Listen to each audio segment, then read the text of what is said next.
عمران نیازی کی مثال Adolf Hitler سے مختلف نہیں ہے۔ وہ ہٹلر نازی تھا اور یہ عمران نیازی ہیں۔ 1933 میں جس طرح آپ جانتے ہیں کہ جب جرمن رائچسٹاگ یعنی پارلیمنٹ میں آگ لگی تھی تو ہٹلر نے الزام لگایا تھا کہ یہ جو کمیونسٹ ہیں اور ان کے حواریوں نے یہ آگ لگائی ہے، اور اس کی آڑ میں نازی ہٹلر نے وہاں پر آئین کو سبوٹاژ کروایا، اور اس کے بعد پارلیمنٹ کا خاتمہ ہوا۔ 1933 جنوری میں ویمر ریپبلک کا خاتمہ ہوا، اور اس طرح ہٹلر نے آئین کا خاتمہ کر کے وہاں پر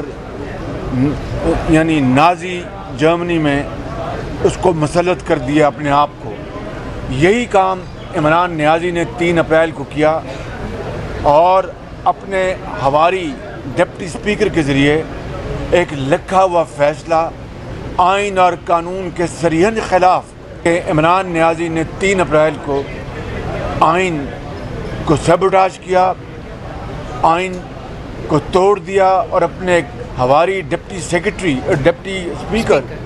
جو 2 سال سے اسٹے آرڈر پہ تھا، ایک آئین کے خلاف فیصلہ دے کے عمران نیازی کو غیر آئینی طور پر اسٹے آرڈر دینے کی کوشش کی۔